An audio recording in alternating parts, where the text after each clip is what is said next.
Hello friends, welcome back. एक बार फिर से आप सभी का बहुत बहुत स्वागत है मेरे यूट्यूब चैनल पे। आज हम लोग पढ़ेंगे इस वीडियो में कि सिंथेसिस में जो नाउन फ्रेज होता है और जिरन होता है, किस प्रकार से हम इनका यूज करके दो या दो से अधिक सिंपल सेंटेंस को जोड़ के एक सिंपल सेंटेंस बना सकते हैं। इसके पहले की वीडियोस को नहीं देखा तो प्लीज आप जाओ प्लेलिस्ट में और वीडियो को देखो। ठीक है, इसमें हम बात करने वाले हैं कि किस प्रकार से हम नाउन फ्रेज तथा जिरन का प्रयोग करके दो या दो से अधिक सिंपल सेंटेंस को जोड़ के एक सिंपल सेंटेंस बनाएंगे। ठीक है, तो नाउन फ्रेज और जिरन के प्रयोग से हम कोई भी सिंपल सेंटेंस जोड़ते हैं तो हमें किसकी जरूरत पड़ती है? प्रीपोजिशन की जरूरत पड़ती है। चलिए समझते हैं सबसे पहले कि नाउन फ्रेज क्या होता है। तो कह रहा है कि जो नाउन का काम करता है सबको पता है भाई, नाम इसका क्या है? Noun phrase. तो एक किसका काम करेगा? नाउन का काम करेगा। और इसमें कम से कम कितने शब्द आएंगे? 2 शब्द, और अधिक से अधिक 5 शब्द आ सकते हैं। ये फिक्स नहीं है, इससे कम या ज्यादा हो सकता है, बट समझने के लिए मैंने चीज आपके लिए लिख दिया यहाँ पे कि कम से कम कितने शब्द आएंगे? 2 शब्द आएंगे, और अधिक से अधिक 5 शब्द तक ये आ सकता है। अगर मैं बात करूं कि कौन कौन से, तो पहला हमारा हो गया द सनराइज। हम इसको जब पैसेज पढ़ते हैं, कोई पैराग्राफ पढ़ते हैं, उसमें हमने देखा है कि इसका यूज अधिकतर किया जाता है। तो आप जान लो कि द सनराइज हो गया, द सनसेट हो गया, द मून राइज, या फिर ऐसे है the end of the journey, in the pocket for 2 rupees on hearing the news. तो ये जो हमारे होते हैं किसमें आएंगे? फ्रेज के अंतर्गत आते हैं। ठीक है, इनका हम यूज करते हैं फ्रेज के रूप में। तो कुछ ऐसे फ्रेज मैंने यहाँ पे लिख दिया जिनका क्या करेंगे? हम यूज करेंगे, और इसके अतिरिक्त जो भी फ्रेज और आते हैं उनको भी हम वीडियो में देखेंगे। तो क्या करेंगे उसके बारे में आपको यह बातें बताई जाएंगी। ठीक है, तो देखो जिरन के बारे में बातें कर ले। जिरन क्या होता है? तो मैंने इसके बारे में बताया था कि मेन ऑफ की फर्स्ट फॉर्म में जब आप क्या लगाओगे? आईएनजी लगाओगे तो वह क्या बन जाएगा? हमारा जिरन बन जाएगा। कि मेन ऑफ की फर्स्ट फॉर्म में जब आप आईएनजी लगाते हो तो क्या बन जाता है? पार्टिसिपल भी बनता है। तो देखो मैंने वहां बताया था कि जब पार्टिसिपल बनेगा तो वह एक एडजेक्टिव के रूप में काम करेगा, लेकिन जब वह जिरन बन रहा है तो किसके रूप में काम कर रहा है? नाउन के रूप में काम कर रहा है। तो दोनों के बीच का डिफरेंस यही है, जब वो पार्टिसिपल बनेगा मेन ऑफ की फर्स्ट फॉर्म में आईएनजी लगाने से तो एडजेक्टिव के रूप में काम करेगा, लेकिन जब मेन ऑफ की फर्स्ट फॉर्म में आईएनजी लगाने पे वो जिरन बनेगा तो किसका काम करेगा? नाउन का काम करेगा। ठीक है, और इसका हिंदी में अर्थ क्या होता है? ना, नी और ने होता है। जैसे बात कर दूं मैं तो स्मोकिंग, डांसिंग, रनिंग, वॉकिंग, यानी कि वर्ब की फर्स्ट फॉर्म में आईएनजी लगा के मैंने क्या किया? इनको जिरन बना दिया है, एक्सेट्रा। ऐसे कई वर्ड और भी आते हैं। अब देख लीजिए, एक मैंने नोट यहाँ पे लिख दिया है कि सिंपल सेंटेंस बनाने में प्रीपोजिशन का यूज करते हैं। तो मैंने सारे प्रीपोजिशन तो नहीं लिखा है, बट कुछ प्रीपोजिशन को हम यहाँ क्या कर लेते हैं? देख लेते हैं। जैसे अगर बात की जाए विथ की तो उसका हिंदी में अर्थ क्या होता है? साथ होता है। अगर बात करें बिफोर की तो बिफोर का मतलब क्या होता है? पहले। आफ्टर की बात करें तो बाद। और बाई का मतलब क्या होता है? द्वारा। अगर बात करें विदाउट की, विदाउट का मतलब बिना। ठीक है, ऑन का मतलब क्या होता है? पर। फॉर का यूज करते हैं किसके लिए? के लिए। बेसाइड्स अगर आता है इसका मतलब क्या? कि के अतिरिक्त। ठीक है, देखो एक वर्ड होता है के अतिरिक्त और के बजाय, दोनों में क्या डिफरेंस है? तो देखो के अतिरिक्त का मतलब कि अगर मेरे पास 2 चीजें हैं तो एक चीज यह भी चाहिए मुझे और दूसरी भी चाहिए, यानी इसके अतिरिक्त यह भी चाहिए, यानी कि दोनों चीजें चाहिए। लेकिन अगर मैं बात कर दूं के बजाय की, तो मेरे पास अगर 2 चीजें हैं तो एक चीज के बजाय मुझे दूसरी वाली चाहिए, यानी कि एक चीज नहीं चाहिए और दूसरी वाली चाहिए। तो यह डिफरेंस होता है के बजाय और के अतिरिक्त के बारे में। ओके फ्रेंड्स, तो चलिए देखते हैं कि किस प्रकार से हम नाउन फ्रेज या जिरन का प्रयोग करके 2 या 2 से अधिक सिंपल सेंटेंस को जोड़ के एक सिंपल सेंटेंस बनाते हैं। इसके लिए मैंने कुछ रूल यहाँ पे लिखे हैं, आप उनको एक एक करके देखिए और समझिए इनके बारे में। करें कि जिस वाक्य में कार्य पहले हुआ हो, यानी कि जो दोनों वाक्य हमको दिए जाएंगे उसमें से दोनों वाक्यों को पढ़ने के बाद हमें यह पता करना है कि कौन सा कार्य पहले हुआ है और कौन सा कार्य बाद में हुआ है। तो जो कार्य पहले हुआ है उसे ही हम क्या करेंगे? जिरन में बदलेंगे, यानी उसी में नाउन फ्रेज का यूज हमें करना है। जिरन का मतलब उसी की वर्ब की फर्स्ट फॉर्म से पहले क्या करोगे? आईएनजी लगाओगे, या फिर उसी को नाउन फ्रेज में चेंज करोगे। फिर कह रहा है दूसरी पॉइंट कि सेंटेंस के भाव के अनुसार हमें प्रीपोजिशन का यूज करना है। जब मैंने कुछ प्रीपोजिशन यहाँ पे बताए थे, और इसके अलावा भी इनका यूज करेंगे, क्योंकि लिखा है कि सेंटेंस के भाव के अनुसार हमें क्या करना पड़ेगा? प्रीपोजिशन का यूज करना पड़ेगा। चलिए कुछ एग्जांपल देखते हैं और इसको और ज्यादा क्लियर कर लेते हैं अपने इस कॉन्सेप्ट को। ठीक है, तो पहला एग्जांपल कह रहा है कि Ramesh bot a book, he gave 2 rupees for it, यानी कि रमेश ने क्या किया? एक किताब को खरीदा और he gave 2 rupees for it, उसने इसके लिए क्या कर दिया? 2 रुपए दिए। किताब को खरीदा कितने रुपए के लिए? कितने रुपए दिए उसने? 2 रुपए दिए। लिखेंगे रमेश, जब इसको कंबाइन करेंगे तो क्या बनेगा? Ramesh bought a book, Ramesh bought a book.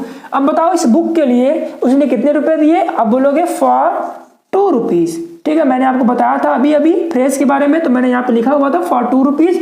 तो सेम ऐसे ही जो फ्रेज होगा उसका हम क्या कर देंगे यहाँ पे यूज कर देंगे। यानी कि Ramesh bought a book for 2 rupees. हमारा दोनों अलग अलग सिंपल सेंटेंस थे, दोनों सिंपल सेंटेंस को जोड़कर हमने क्या कर दिया, एक सिंपल सेंटेंस में बदल दिया। यानी हमारा यहाँ पे फ्रेज क्या हो गया, यहाँ पे यूज हो गया। तो बन गया Ramesh bought a book for 2 rupees. ठीक है, देखते हैं नेक्स्ट।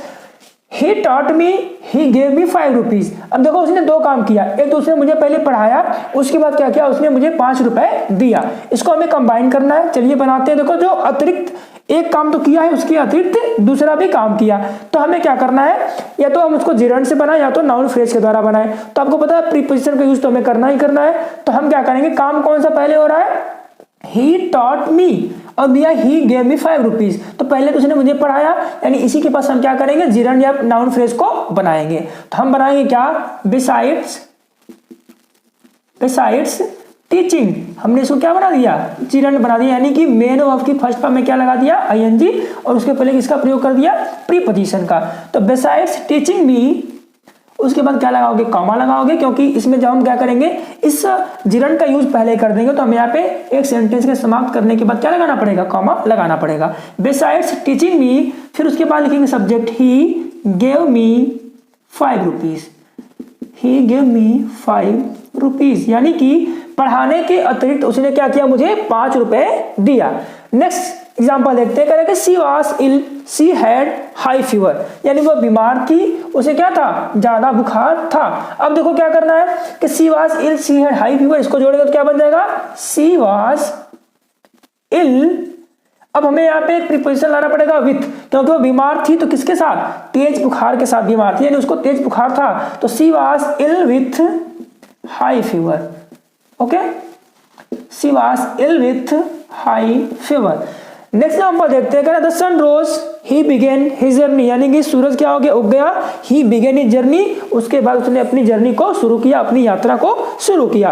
तो देखो मैंने बताया था सूर्य के उगने के लिए एक फ्रेज था एट द सनराइज, तो हम उसका यहाँ पे क्या करेंगे, यूज करेंगे। तो बन जाएगा हमारा एट द सनराइज, फिर कॉमा लगाओगे, ठीक है, एट द सनराइज कॉमा लगाओगे, फिर लिखेंगे ही बिगेन हिज जर्नी। ठीक है, तो बन गया at the sunrise he began his journey, यानी कि सूरज उगने के बाद उसने क्या किया, अपनी यात्रा को शुरू किया। ओके फ्रेंड्स, तो चलिए कुछ एग्जांपल को और देख लेते हैं ताकि हमारा कॉन्सेप्ट और ज्यादा क्या हो जाए, क्लियर हो जाए। ठीक है, देखिए एग्जांपल कह रहा है कि he must finish his work, उसे अपना काम क्या कर लेना चाहिए, खत्म कर लेना चाहिए। Then he may go home, उसके बाद वह घर जा सकता है।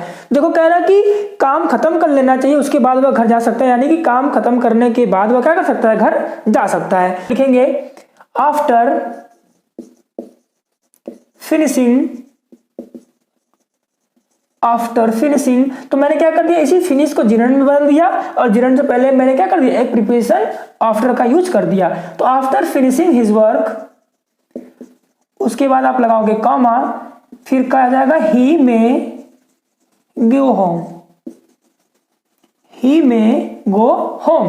तो बनेगा आफ्टर फिनिशिंग हिज वर्क ही में गो होम, यानी दोनों सिंपल सेंटेंस को जोड़ के हमने क्या कर दिया, एक सिंपल सेंटेंस में बना दिया। किसका यूज करके, जिरंड का यूज करके, और जिरंड से पहले मैंने क्या लगा दिया, प्रीपोजिशन का यूज कर दिया। फिर कह रहा है कि you worked very hard, you past. देखो फ्रेंड्स, ये ज्यादा आपके प्रैक्टिस पे डिपेंड करता है, जितना प्रैक्टिस करेंगे उतना यह कॉन्सेप्ट आपको क्लियर होता जाएगा। तो आप क्या करिए, जितने भी एग्जाम्पल आपको मिलते हैं उसको आप बनाते रहिए, ताकि ये कॉन्सेप्ट आपका क्या हो जाएगा, अच्छे से क्लियर हो जाए। ठीक है, you worked very hard, you past. तो जरूरी नहीं कि जो पहले वाक्य दिया गया इसी से हम शुरू करते हैं। लिखा है you worked very hard, you past, तो हम इसको पहले हिंदी में जोड़ सकते हैं कि यू पास्ट, तुम पास हो गए। कैसे पास हो गए, कठिन मेहनत करके, यानी कि बाय डूइंग हार्ड वर्क। तो अगर हम इस सेंटेंस को बनाएंगे तो बनेगा यू पास्ड, यू पास्ड, कैसे पास हुए, बाय वर्किंग।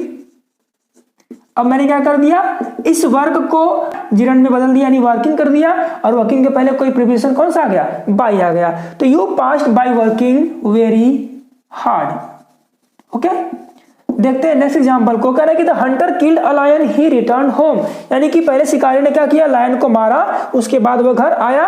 तो हम बना सकते हैं इसी हंटर क्या कर देंगे, हम जिरंड में बदल देंगे, उसके पहले एक प्रीपोजिशन आ जाएगा आफ्टर, यानी कि शिकार करने के बाद, लायन को मारने के बाद। तो बन जाएगा after killing a lion, after killing a lion, फिर लगाएंगे कॉमा, फिर बन जाएगा ही रिटर्न होम। अगर मैं यहाँ पे ही लिखता हूं तो मुझे पता नहीं चलेगा कि कौन उसमें था, शिकारी था या फिर कोई और था। तो इस प्रोनाउन का यूज जिसके लिए किया गया था उसे हम क्या कर देंगे, यहाँ पे लिख देंगे। तो after killing a lion the hunter return home. ठीक है, देखते हैं नेक्स्ट एग्जांपल को। Her husband died, she heard the news, she fainted. देखो मैंने अभी हियर वर्ड से रिलेटेड आपको एक फ्रेज बताया है, ऑन हियरिंग द न्यूज ऐसे करके। ठीक है, तो हम उसका यहाँ पे क्या करेंगे, यूज करेंगे। लेकिन एक चीज ध्यान देंगे, जब उसका यूज करेंगे तो हमारा जो डेट होगा ना, ये क्या बदल जाएगा, डेथ में चेंज हो जाएगा। तो कैसे बनेगा, लिखेंगे on hearing the news, on hearing the news. कौन सी न्यूज थी, on hearing the news of her husband's death, her husband's death. ये चीजें आपको करनी पड़ेगी, यानी कि on hearing the news of her husband's death, फिर क्या हो जाएगा, सी फेंटेड, कॉमा लगाएंगे यहाँ पे, सी फेंटेड, यानी अपने पति की मृत्यु को सुन करके वो क्या हो गई, मूर्छित हो गई। देखते हैं नेक्स्ट एग्जांपल। आप क्या करो फ्रेंड्स, इस एग्जांपल को बनाओ जो कि सेम इसी नियम पे है, इसे बनाइए और कमेंट बॉक्स में कमेंट करिए। तो इस तरीके से हमने देख लिया कि कैसे हम नाउन फ्रेज और जिरंड का यूज करके दो या दो से अधिक सिंपल सेंटेंस को एक सिंपल सेंटेंस में बनाते हैं। ओके फ्रेंड्स, यदि वीडियो आपको पसंद आया तो वीडियो को लाइक करें। जय हिंद।